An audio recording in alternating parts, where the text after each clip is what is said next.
to a sporting event, the atmosphere before a game, I think Game Time Decisions has that same exact atmosphere. This is our arena. This is what we do. There is going to be an energy to Game Time Decisions that you will feel night in and night out. The excitement you get when you lock your bets in, when you're figuring out what you want to do, we can zone in on the biggest games each night. I want this to be the place that people come to before the games start so they feel as ready as possible to lock in their cards. We are going to hit every single one of those markets that you need to know about. We're going to go through every single thing, and I've got a great team behind me that's going to help me get the job done. There is not going to be a better place, I promise you, than Game Time Decisions to get that new information, react to it, and be able to then bet accordingly. We will have everything at our disposal, and we will use that to our advantage. I'm Kevin Walsh. Tune into Game Time Decisions from 6 to 8 p.m. Eastern on SportsGrid. Your gut says Miami is going to win, and you should take the over. Your gut also said your NFT selfies would only go up in value. They didn't. But your head is on SportsGrid and knows the QB is in concussion protocol. The backup has a 45 QBR against the zone coverage. The New York D has the most sacks in the league. So yeah, trust your head. It's smarter to be on SportsGrid. After a very promising start to this season, could it be already done for KC's wide receiver, Rashee Rice, attempting to make a tackle after Patrick Mahomes threw an interception? We're used to teams saying, we don't know, MRI. Here, Andy Reid's being a little more honest. He's leaving hope alive, but I think they already know, which is really, really too bad. The Early Line, only on SportsGrid.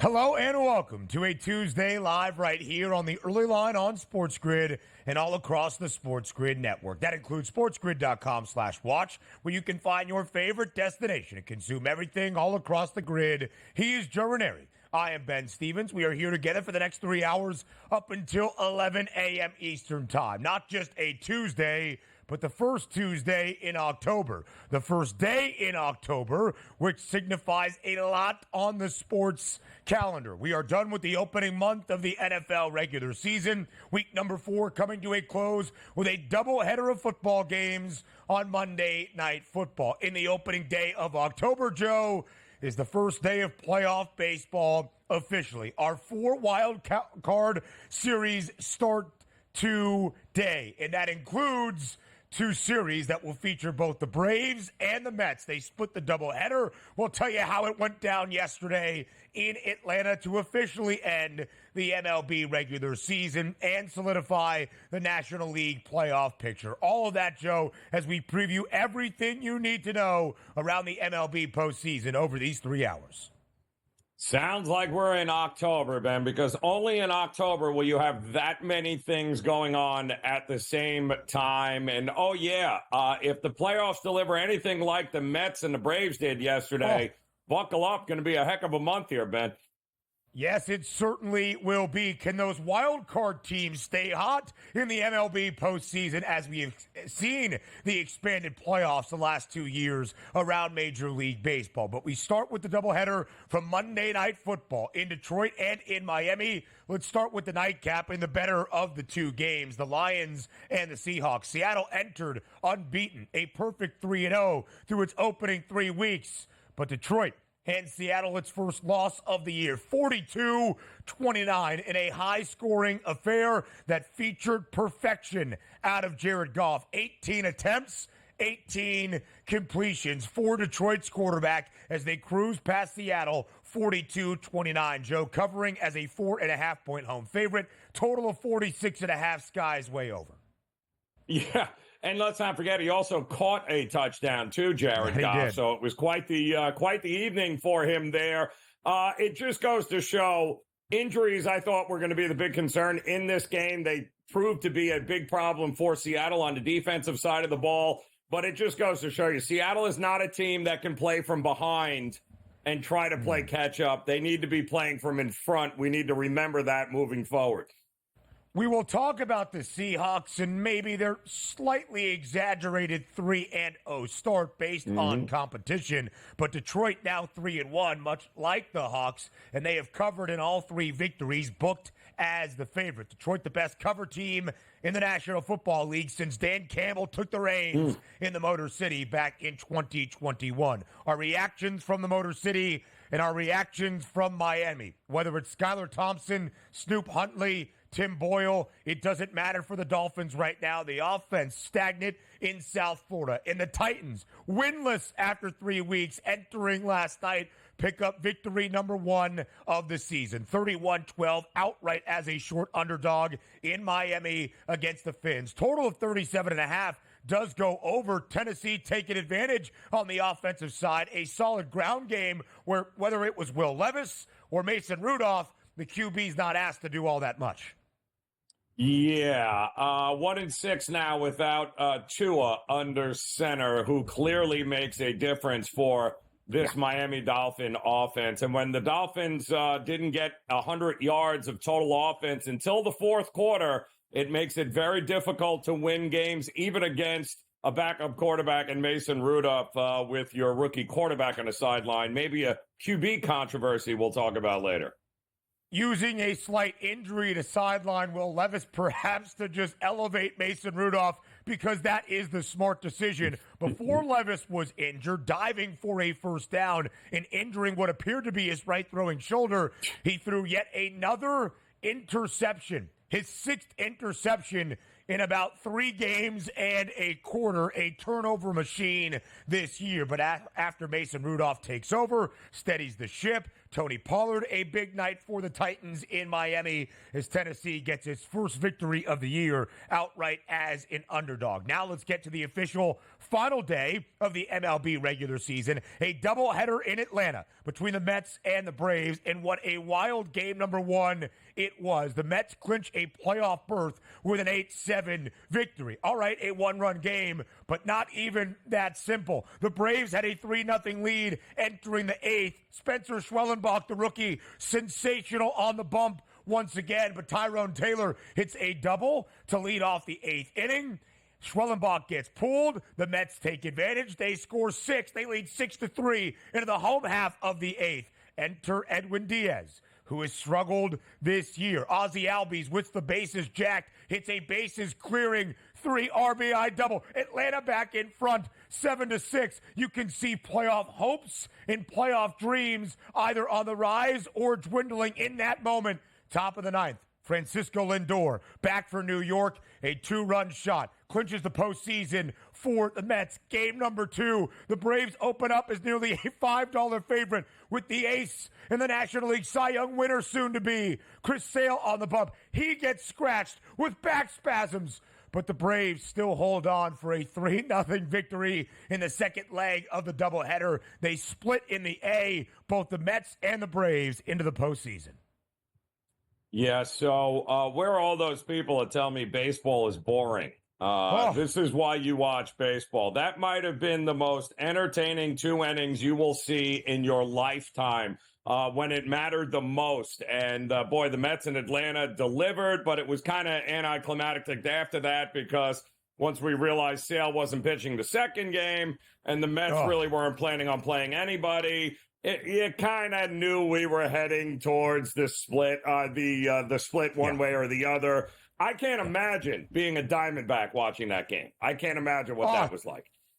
Tough day for the D-backs, but take care of business. Don't drop 5 of your last 7, and you might have been in the playoffs as well. Yep. So now these 2 teams on the road on the opening day of October. The Braves head to San Diego as the 5 seed. The Mets head to Milwaukee as the 6th and final seed in the National League postseason. But a sad day in baseball as well, Joe, as Pete Rose passes away at the age of 83. The all-time hits leader in Major League Baseball. Played 24 seasons, 19 with the Reds, a 17-time All-Star at 5 different positions, but of course a complicated legacy. He was banned from baseball in the late 80s after betting on MLB, including his own Reds team that he managed and played for as a member of that Reds organization in 1985, 86, and 1987 as well. Yeah.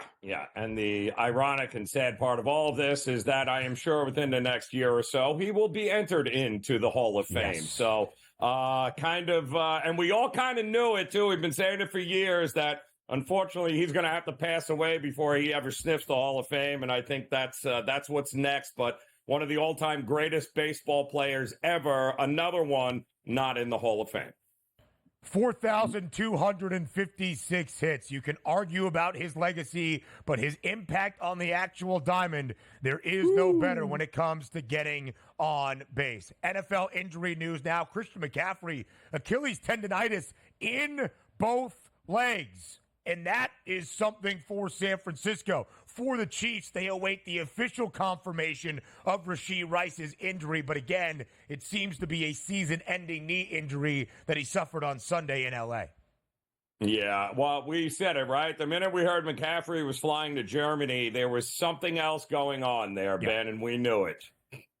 NBA Media Day all around is the preseason camp about to be opening up. Joel Embiid says that he lost 25 to 30 pounds aiming for playoff health since they got done in Paris. What did he do? Just eat snails over there? What an off-season diet for JoJo. Plenty more around the doubleheader of Monday Night Football comes your way next.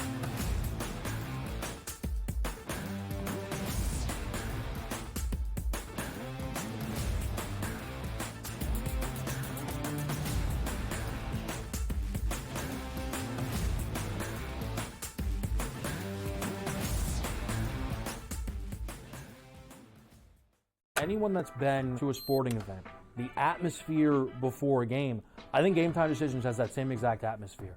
This is our arena. This is what we do. There is going to be an energy to Game Time Decisions that you will feel night in and night out. The excitement you get when you lock your bets in, when you're figuring out what you want to do, we can zone in on the biggest games each night. I want this to be the place that people come to before the games start so they feel as ready as possible to lock in their cards. We are going to hit every single one of those markets that you need to know about. We're going to go through every single thing, and I've got a great team behind me that's going to help me get the job done. There is not going to be a better place, I promise you, than Game Time Decisions to get that new information, react to it, and be able to then bet accordingly. We will have everything at our disposal, and we will use that to our advantage. I'm Kevin Walsh. Tune into Game Time Decisions from 6 to 8 p.m. Eastern on SportsGrid. Your gut says Miami is going to win, and you should take the over. Your gut also said your NFT selfies would only go up in value. They didn't. But your head is on SportsGrid and knows the QB is in concussion protocol. The backup has a 45 QBR against the zone coverage. The New York team has the most sacks in the league. So yeah, trust your head. It's smarter to be on SportsGrid. After a very promising start to this season, could it be already done for KC's wide receiver, Rashee Rice, attempting to make a tackle after Patrick Mahomes threw an interception? We're used to teams saying, we don't know, MRI.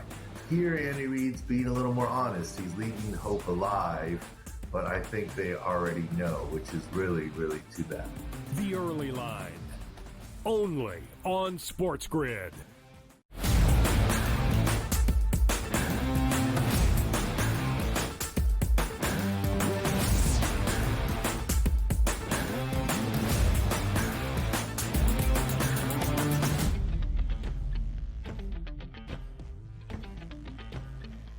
For a second consecutive week, a doubleheader to end out Monday Night Football in week number 4 of this NFL season. 2 spots last night, 1 in Detroit, the first game in Miami. We'll start with the better game of the bunch. That was between the Lions and the Seahawks. Seattle entered last night, one of 5 teams at the end of 3 weeks that was a perfect undefeated 3-0, first L of the year for Seattle. Detroit improves to 3-1 as well in a high-scoring affair. The Lions victorious at home, 42-29. Detroit cruises to a cover as a 4.5-point home favorite. 46.5 does sky over as your total. Jared Goff, perfection. We'll look at the stats on a Monday night in just a second. But, Joe, as you approach this game last night, the Lions laying 4.5 at home, albeit against an unbeaten opponent in the Seattle Seahawks. How did you approach? How did the game match what you expected?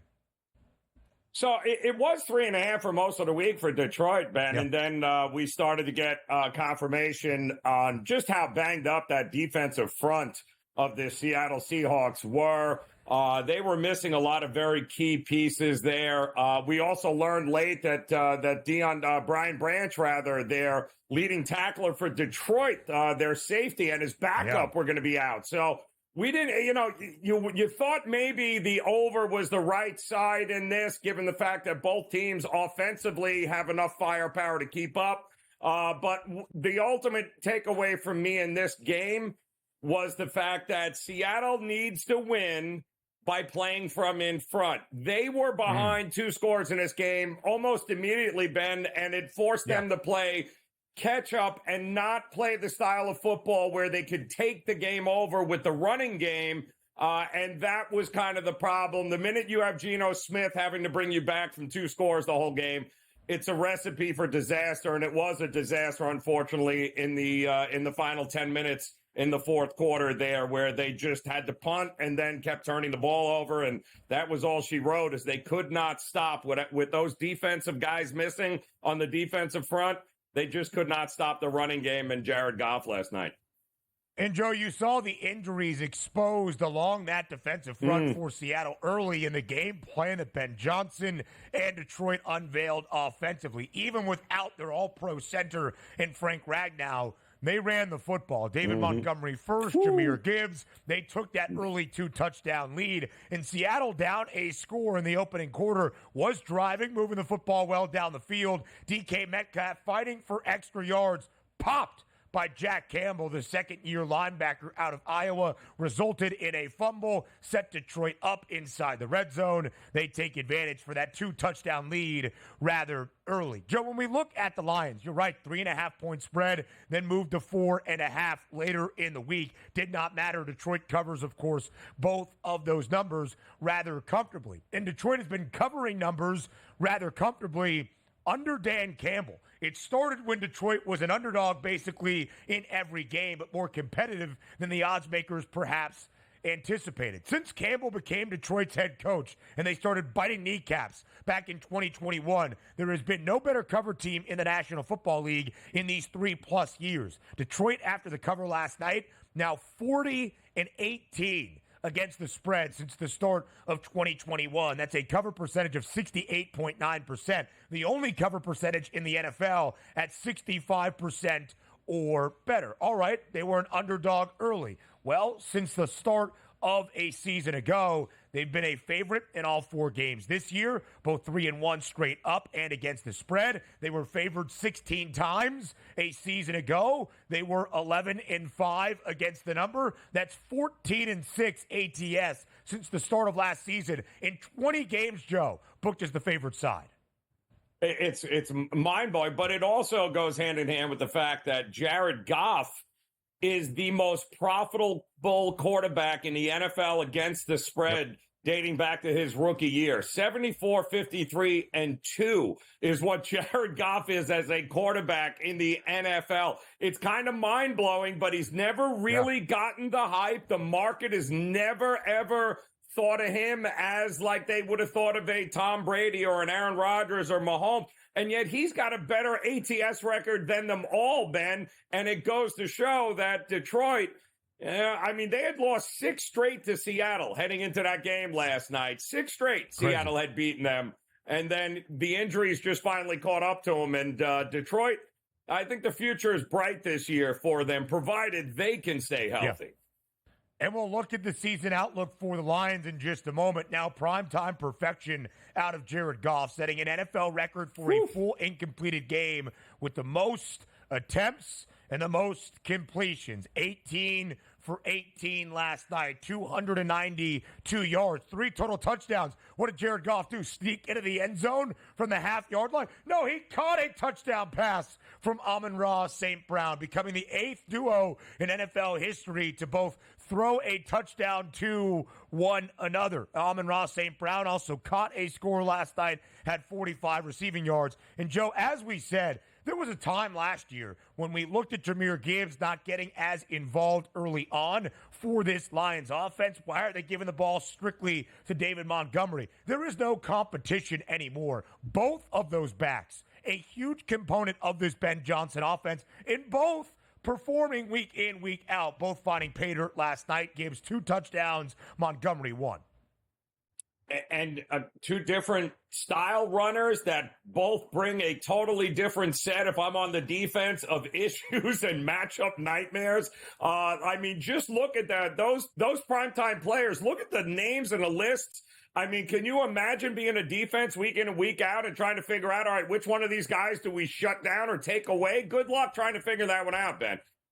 Yeah, for sure. And Geno Smith almost threw for 400, didn't make the list, 395, a touchdown, albeit an interception. Kenneth Walker III living up to his name last night, 3 touchdowns back in the state of Michigan. I'm sure there was some Spartan fans that had a difficult time booing when he crossed pay dirt, but Detroit was up so comfortably, it was a good sign. And, Joe, the Lions were under in all 3 games to start this year, one of 8 teams after week 3 that fit into that distinction, under by an average margin of 14 points per game. But last night was their first total sub 50, and you thought there would be some positive scoring regression.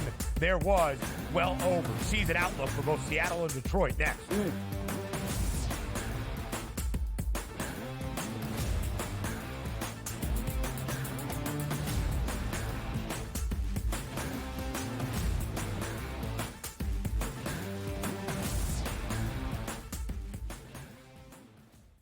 Anyone that's been to a sporting event, the atmosphere before a game, I think Game Time Decisions has that same exact atmosphere. This is our arena. This is what we do. There is going to be an energy to Game Time Decisions that you will feel night in and night out. The excitement you get when you lock your bets in, when you're figuring out what you want to do, we can zone in on the biggest games each night. I want this to be the place that people come to before the games start so they feel as ready as possible to lock in their cards. We are going to hit every single one of those markets that you need to know about. We're going to go through every single thing, and I've got a great team behind me that's going to help me get the job done. There is not going to be a better place, I promise you, than Game Time Decisions to get that new information, react to it, and be able to then bet accordingly. We will have everything at our disposal, and we will use that to our advantage. I'm Kevin Walsh. Tune into Game Time Decisions from 6 to 8 p.m. Eastern on SportsGrid. Your gut says Miami is going to win, and you should take the over. Your gut also said your NFT selfies would only go up in value. They didn't. But your head is on SportsGrid and knows the QB is in concussion protocol. The backup has a 45 QBR against the zone coverage. The New York D has the most sacks in the league. So yeah, trust your head. It's smarter to be on SportsGrid. After a very promising start to this season, could it be already done for KC's wide receiver, Rashee Rice, attempting to make a tackle after Patrick Mahomes threw an interception? We're used to teams saying, we don't know, MRI. Here, Andy Reid's being a little more honest. He's leaving hope alive, but I think they already know, which is really, really too bad. The Early Line, only on SportsGrid.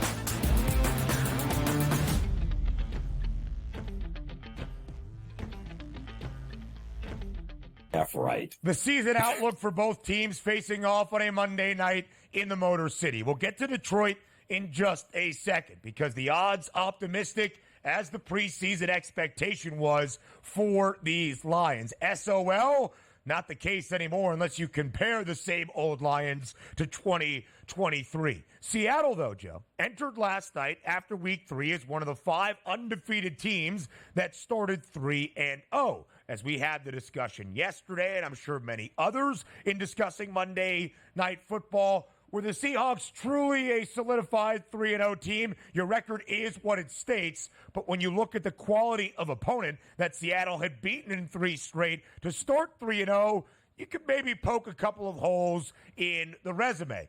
And maybe that's what we saw last night. Seattle, despite being 3-0, allowed 20 points to Denver, 20 points to the Patriots, sneaking by in overtime week 2 and got Skylar Thompson and Miami in week number 3. The Seahawks were just 1-1 against the spread, booked as a favorite in all 3 games. So Seattle's unbeaten season comes to a close. They allow 42 points. Some of the defensive metrics were a little bit skewed by that week 3 matchup against Skylar Thompson and Miami. Seattle now, 9.5 the win total. Still a minus money price to see the NFC postseason, and still with a 3-1 record, the best mark after the opening month of this NFL season in the NFC West.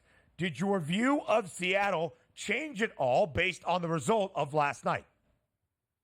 No, I still think they're a double-digit win team this year. I mean, they get to go home and take on the Giants this week, so it doesn't really – that's a chalk up another win there, Ben, for them. I don't see that being a problem. I do think, obviously, with McDonald as the new head coach there, a big emphasis on the defense.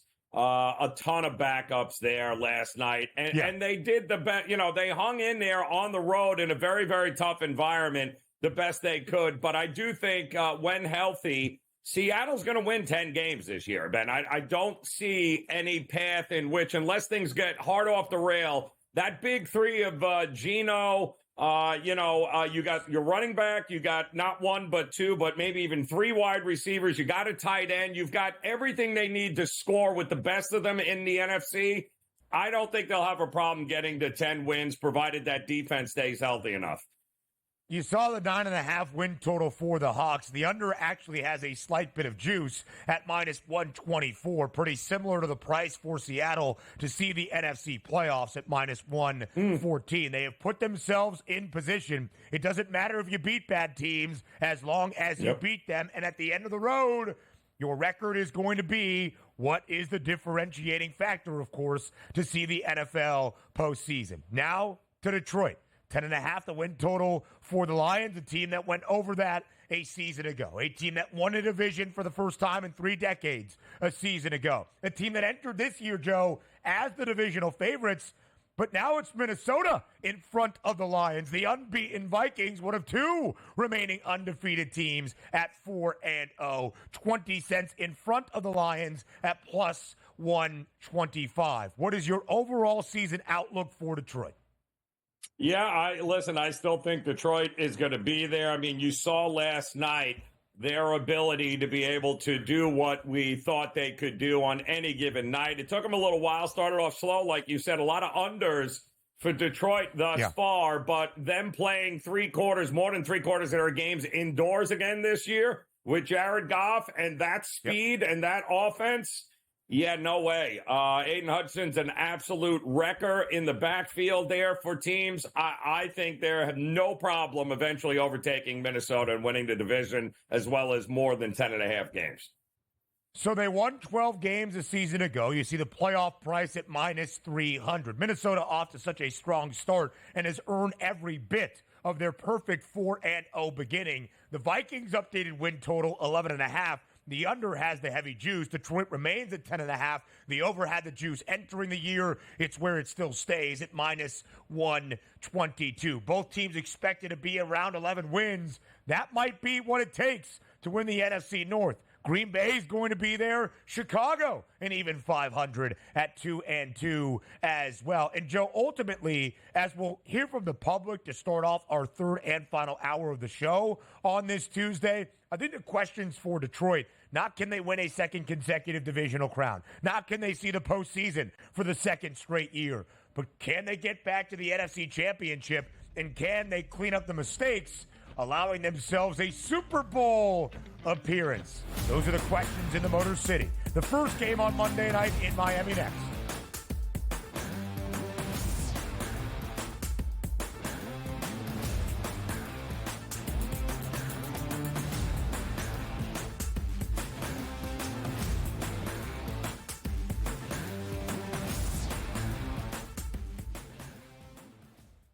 Anyone that's been to a sporting event, the atmosphere before a game, I think Game Time Decisions has that same exact atmosphere. This is our arena. This is what we do. There is going to be an energy to Game Time Decisions that you will feel night in and night out. The excitement you get when you lock your bets in, when you're figuring out what you want to do, we can zone in on the biggest games each night. I want this to be the place that people come to before the games start so they feel as ready as possible to lock in their cards. We are going to hit every single one of those markets that you need to know about. We're going to go through every single thing, and I've got a great team behind me that's going to help me get the job done. There is not going to be a better place, I promise you, than Game Time Decisions to get that new information, react to it, and be able to then bet accordingly. We will have everything at our disposal, and we will use that to our advantage. I'm Kevin Walsh. Tune into Game Time Decisions from 6 to 8 p.m. Eastern on SportsGrid. Your gut says Miami is going to win, and you should take the over. Your gut also said your NFT selfies would only go up in value. They didn't. But your head is on SportsGrid and knows the QB is in concussion protocol. The backup has a 45 QBR against the zone coverage. The New York D has the most sacks in the league. So yeah, trust your head. It's smarter to be on SportsGrid. After a very promising start to this season, could it be already done for KC's wide receiver, Rashee Rice, attempting to make a tackle after Patrick Mahomes threw an interception? We're used to teams saying, we don't know, MRI. Here, Andy Reid's being a little more honest. He's leaving hope alive, but I think they already know, which is really, really too bad. The Early Line, only on SportsGrid.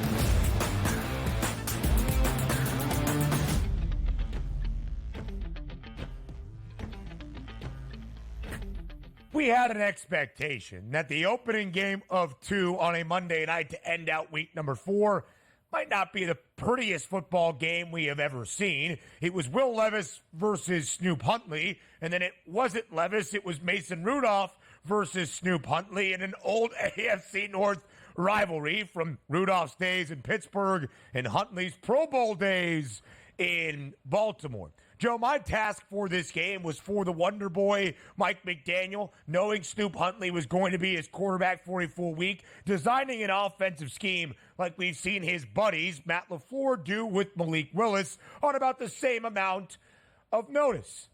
And here they were once again, Miami now the worst scoring offense in the National Football League after the opening month of this season. Tennessee gets its first win of the year. 31-12 outright as a 2.5-point underdog on the road in Miami. Good for the Titans. Terrible times for the Dolphins. That's pretty much my assessment of the first game on Monday night. Yeah, I also think it's fascinating that how many times have we heard over the years that, listen, in a Shanahan offense, Mike McDaniel, who's of that, coaching tree, where it's just they're just plug and play guys, like, right? It doesn't matter who the quarterback is, man. Just plug them in there. No. They're 1-6 without Tua for a reason. All those weapons, you ain't plugging just anybody in there. You took a dude off the streets for 2 weeks and thought he was going to learn that offense with all those weapons. Apparently, it's not plug and play. It's much more, and he is much more valuable, that being Tua, to the Miami Dolphins than anybody wants to actually admit. But the reality is, if you can't, your backup situation is suspect at best. I mean, shame on Mike McDaniel and the Miami Dolphins for not having something that you can go ahead and rely upon to hold down to 14 and get Tua back. I mean, that's not even an NFL offense, what we saw last night, Ben. It's embarrassing. It really is, Joe. I mean, look at the passing stats in this game. Stoop Huntley's passing prop was at 160, 156. It doesn't matter. He didn't even sniff it. 96 yards last night on 22 attempts, completed 14. We thought maybe Devon Achane would be that bright spot for this Miami offense, or they would incorporate Tyreek Hill and Jalen Waddle. They tried. There's just not much they can do offensively. Devon Achane, 10 carries for 15 yards. Huntley was Miami's leading rusher, 40 yards and a touchdown last night. On the other side, Will Levis was out there for the opening 2 possessions. On the opening drive of the game, he threw his 6th interception of the season. On the second drive of the game, he was diving forward for a first down, landed awkwardly on his right throwing shoulder, had to be taken to the sideline in the blue tent, and then looked like he could have come back in the game, except Brian Callahan said, I'm done with this guy turning the football over. That interception last night, his 9th turnover individually for Levis in the first 3 games and a quarter for Tennessee this season. So they trusted Mason Rudolph. They trusted Mason Rudolph to hand the football off. He was 9 of 17 for 85 yards, but Tony Pollard found the end zone, 88 yards on the ground. Tyjae Spears also found the end zone as well. Again, it wasn't pretty, but the Titans did what they had to do as the road underdog, mind you, against Tyler Huntley in his Miami debut last night for the Dolphins. And Tennessee wins outright. Joe, these were 2 of 3 teams entering the end of Week 4 last night that had failed to cover a number so far this year. Tennessee 0-3 against the spread, an underdog in all 3 games. Miami 0-3 against the spread, favored in 2, an underdog with Skylar Thompson in Week 3. Tennessee gets its first win, its first cover outright as the underdog. Miami now just 1-3 and 0-4 ATS, a favorite in 3 of 4 games until Tua Tagovailoa comes back. Whenever that may be, Miami ain't going to be a favorite much more often. No, they're not, nor should they be. I mean, that was embarrassing there. I will also say, poor Will Levis. The internet today is just going to the memes are going to be all over the map. I mean, he threw an interception, Ben, to the largest dude on the field in the Agba there, where, I mean, he didn't even have to, make any acrobat. He threw it right into the dude's belly, and he caught it, and then went on the sideline, and the cameras caught him saying, whew, didn't even see him. How did you not see him? He was standing right in front of you, and you threw him the ball. So it's not going to be there's going to be rough sledding for poor Will Levis moving forward. Tough as nails, the kid, but there are going to be those growing pains. And listen, Mason Rudolph's a backup. So let's not that's not the answer here for the Tennessee Titans organization, and they know it. No, I don't think it is, but I wonder if Mason Rudolph just steadies the ship enough to keep them competitive in football games and not shoot themselves in the leg, as Will Levis had time and time and time and time and time and time and time and time and time. That's 9, like the turnovers that Levis had throughout this season in 3 games and a quarter. Tennessee has been booked as an underdog in all 21 games since the start of last year. Now 8-12-1 against the spread. A couple of outright victories to boot in those 8 covers. Miami, Joe, the worst scoring offense in the National Football League after the opening month. Almost unfathomable entering this year. Under Mike McDaniel, they are now 18-6 straight up as the favored side. They are 14-10 against the spread. 3 of those 10 non-covers all this year. 2 of those 6 non-wins outright as the favored side each this year. It's going to be tough for both of these teams moving forward. Maybe Tennessee can stay competitive if Mason Rudolph is under center. We have no idea what to do with the Dolphins despite all the talent on the offensive side until Tua Tagovailoa comes back. Week 8, too, by the way. I mean, the earliest he's eligible to come off the injured reserve list is Week 8. Now, the good news is they reported yesterday he is symptom-free of any lingering concussion issue. So that's good news, but they still ain't getting him back until Week 8. So we still got 3 more weeks here, Ben, that the Dolphins have to figure out had to muster up some offense. And again, I don't know, 2 weeks to learn that offense. It was, you set them up to fail. Hopefully it gets a little bit more better as the weeks progress here, but they got to figure something out. Otherwise, the season's over by the time he comes off IL.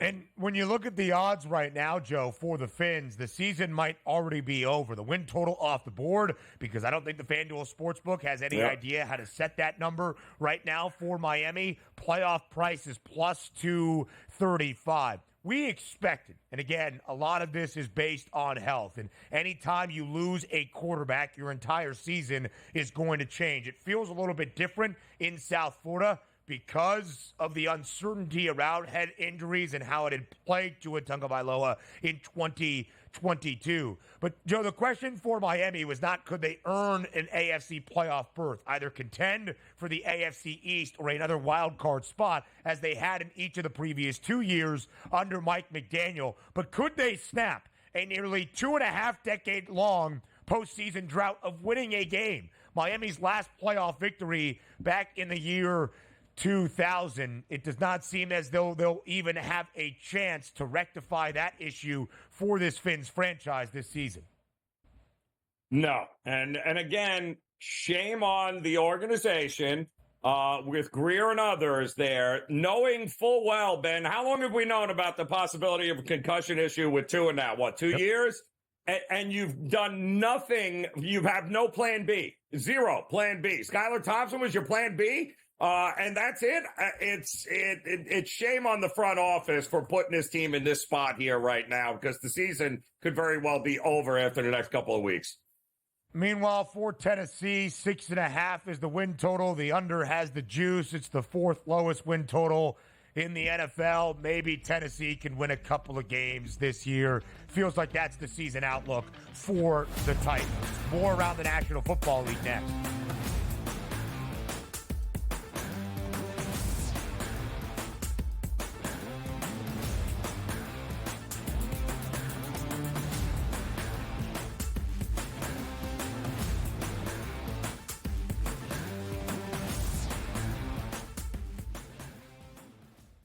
Anyone that's been to a sporting event, the atmosphere before a game, I think Game Time Decisions has that same exact atmosphere. This is our arena. This is what we do. There is going to be an energy to Game Time Decisions that you will feel night in and night out. The excitement you get when you lock your bets in, when you're figuring out what you want to do, we can zone in on the biggest games each night. I want this to be the place that people come to before the game starts, so they feel as ready as possible to lock in their cards. We are going to hit every single one of those markets that you need to know about. We're going to go through every single thing, and I've got a great team behind me that's going to help me get the job done. There is not going to be a better place, I promise you, than Game Time Decisions to get that new information, react to it, and be able to then bet accordingly. We will have everything at our disposal, and we will use that to our advantage. I'm Kevin Walsh. Tune into Game Time Decisions from 6 to 8 p.m. Eastern on SportsGrid. Your gut says Miami is going to win, and you should take the over. Your gut also said your NFT selfies would only go up in value. They didn't. But your head is on SportsGrid and knows the QB is in concussion protocol. The backup has a 45 QBR against the zone coverage. The New York D has the most sacks in the league. So yeah, trust your head. It's smarter to be on SportsGrid. After a very promising start to this season, could it be already done for KC's wide receiver, Rashee Rice, attempting to make a tackle after Patrick Mahomes threw an interception? We're used to teams saying, we don't know, MRI. Here, Andy Reid's being a little more honest. He's leaving hope alive. But I think they already know, which is really, really too bad. The Early Line, only on SportsGrid.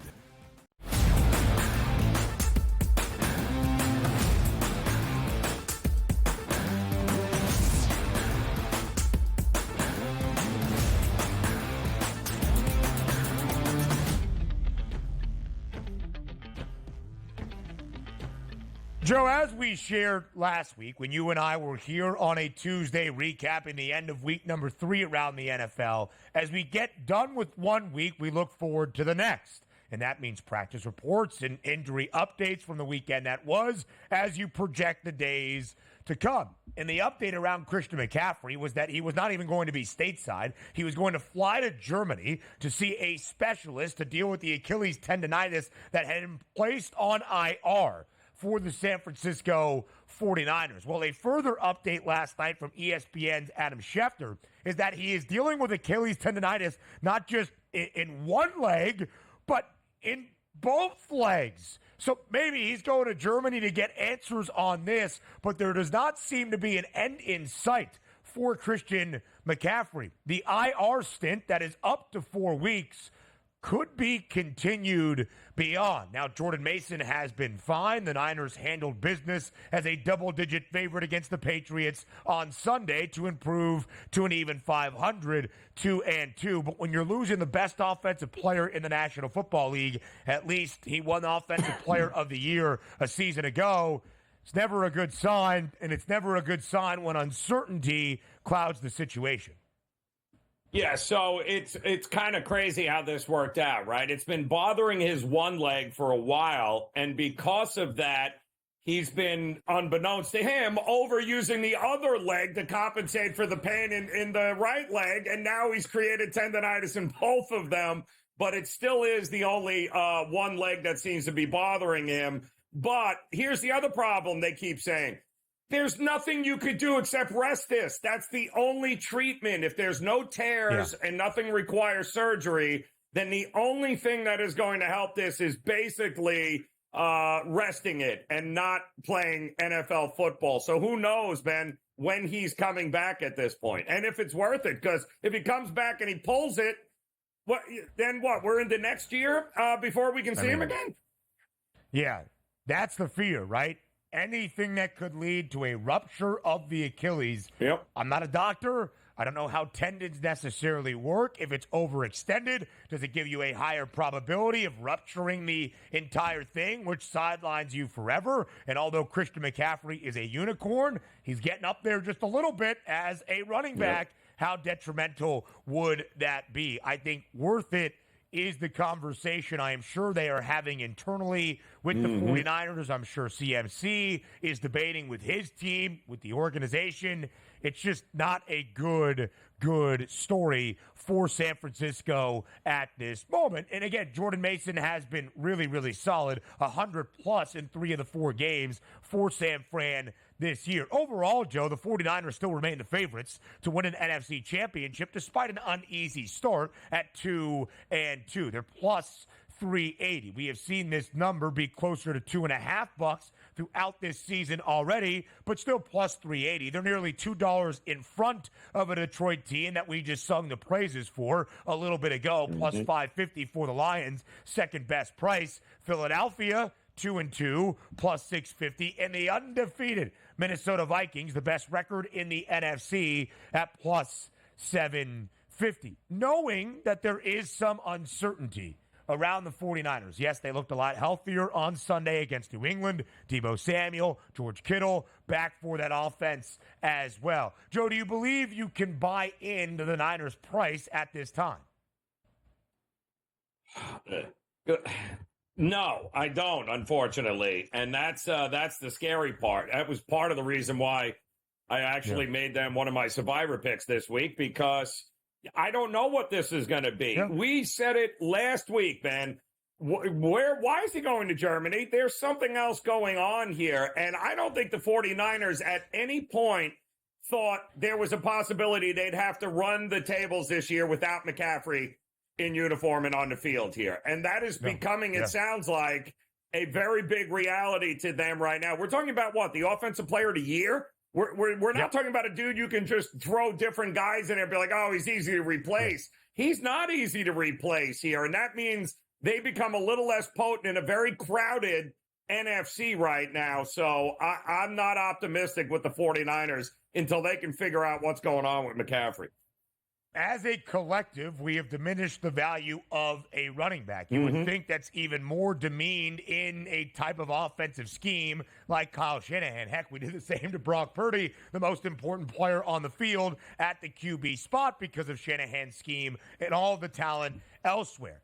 But Christian McCaffrey is a unique individual in terms of what he presents when he is healthy. And frankly, since he got traded to San Francisco, he had been pretty fully healthy for the 49ers. Not the case as of this moment. San Fran back in Santa Clara after a couple of road games. They're a 7.5-point home favorite against the Arizona Cardinals. They were home on Sunday as well, but a 7.5-point favorite against the Cardinals, a good cover team as an underdog. I think that game is slightly more competitive. Joe, also from ESPN's Adam Schefter, the ultimate insider perhaps, if you saw those reports yesterday, the Chiefs still awaiting official confirmation on the extent of Rashee Rice's knee injury. We had Dr. David Chow on the show yesterday. He pretty much told us that based on video, it looks to be a torn ACL. And there's a test you do right there on the field before x-rays, before MRIs, which of course give you that official confirmation and the extent of the injury that you can pretty much tell 95% of the time if it is a torn ACL. He feels pretty confident. I believe the Chiefs are just delaying the inevitable, which they have every right to do. Even if it's not a torn ACL, I don't think we see Rashee Rice until the very late portions of this season for KC. Yeah, and and now here comes the problem. You also know you're not seeing Isaiah Pacheco or Marquise Brown, who are both on injured reserve and in all likelihood not going to be seen for the rest of at least this year. So no doubt. They gotta start figuring out what's going on. Do they have enough in the building here, Ben, to compensate? You can lose one of those guys, maybe even two, but three of those guys, they got a problem in Kansas City. Joe, we'll talk about the top of the Super Bowl odds because both of those teams, San Francisco we just discussed, and Kansas City, dealing with grave injury concerns in the opening month. And to change our outlook, find out next.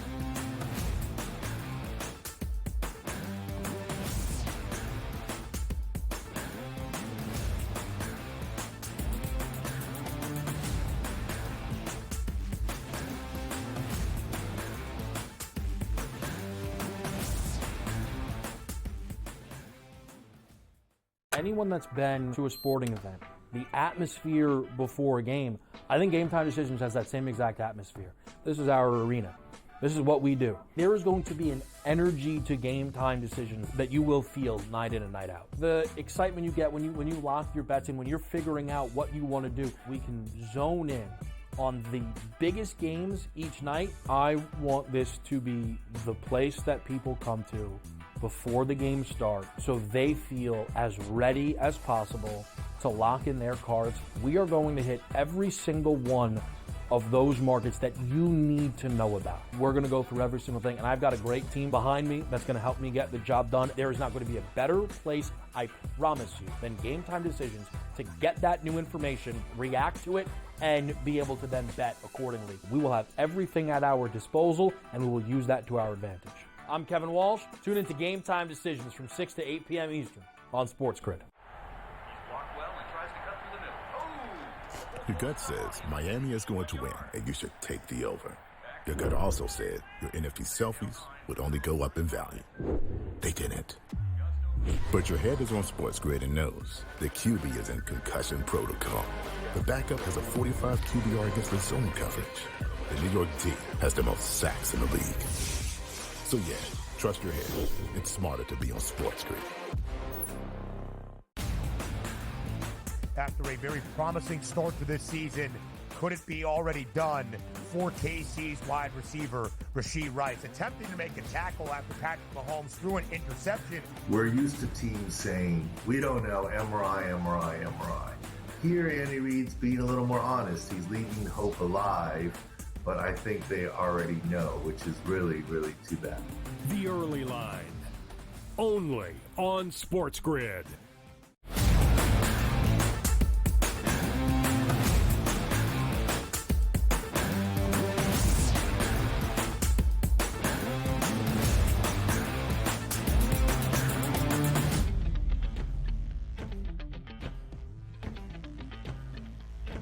Significant, and I mean incredibly significant injury concern for the two Super Bowl favorites and the two teams that are favored to win their conference crown after the opening month of this season. San Francisco is 2-2. Kansas City is one of the two teams that remains unbeaten after only 4 weeks at 4-0. The Chiefs, Joe, 5-1 favorite to win Super Bowl 59. San Francisco, the team that lost to Kansas City in Super Bowl 58, just $1.50 behind. We talked about the issues with Christian McCaffrey, the uncertainty surrounding the Achilles tendonitis now in both legs. The Chiefs are trying to tell us there is still some uncertainty into the true extent of Rashee Rice's injury, but we expect him to miss a significant amount of time, if not the entirety of the rest of this season. So you could have Rashee Rice out for the year, Isaiah Pacheco out for most of this season. Same story for an offseason acquisition in Hollywood Brown. And yet we give the Chiefs the benefit of the doubt, and rightfully so. Look at the wideout room last year. It wasn't good. The Chiefs had the worst offense they had under Patrick Mahomes as the starting quarterback. They still won their second consecutive Super Bowl. Do the Chiefs have enough in the tank to make that the case 2 straight times to win a Super Bowl as the first team to ever win it 3 years in a row? That's the problem. And listen, of the two teams, Kansas City deserves the benefit of the doubt. And I have long said this, Ben, and a big believer of it. Receivers don't make quarterbacks. Quarterbacks make receivers. And we have evidence of that time and time again. I mean, don't look any further than Tom Brady. How many Hall of Fame wide receivers were creating great opportunities? He played with one, Randy Moss, and they didn't win the Super Bowl. So this is one of these situations from Favre to Aaron Rodgers.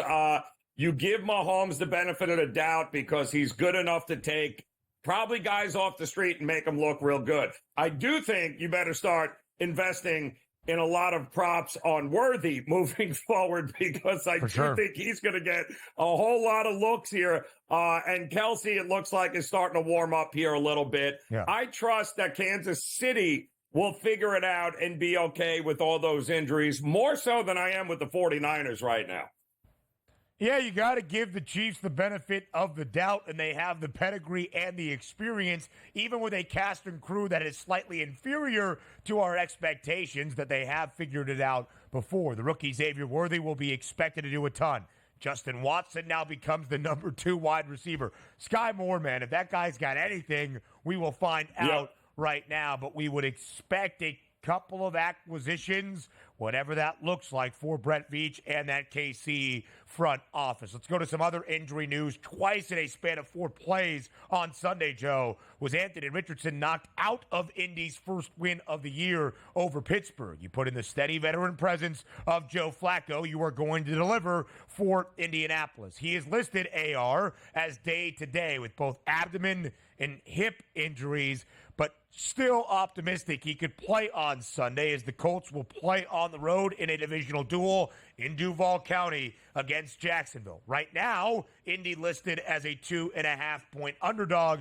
Joe, do you believe Anthony Richardson plays? And if so, does that move the number at all in Jacksonville on Sunday? Well, it didn't look like it moved much when Flacco came in. But again, how, can he hold down the fort long enough? I believe they're going to try to do whatever they can to try to get him back on the field, that being Richardson, because they clearly need to get him the experience and the reps, and they got to figure out. I mean, the kid's got nothing but talent. But if he's going to be on the sideline or if he's going to continue to be an injury concern, they need to figure that out sooner rather than later. But I think Flacco is more than capable with that, with the offense, to be able to steady the ship, like you said earlier with Tennessee. I think he can steady the ship long enough for them to figure it out, and then we're going to have to make a decision if he can't come back as to whether or not we think Flacco can do what he did in Cleveland last year. It's what Flacco has done. It's what Indianapolis had with Gardner Minshew a year ago. Yep. But Joe is right. You want to see if Anthony Richardson, who you expended a 4th overall pick on in 2023, is your franchise quarterback. First 3 weeks, not great. Only QB that had started a game with a completion percentage sub 50%. but he was really good early on Sunday. Led a touchdown drive, was 3 of 4 for 71 yards through the air, 24 more on the ground, and had Indianapolis inside Pittsburgh's 10-yard line before he was banged up and out of the game. You can rely on Joe Flacco, but I think you want Anthony Richardson to be under center. It's the first day of October. It's hour 2. Playoff baseball time next.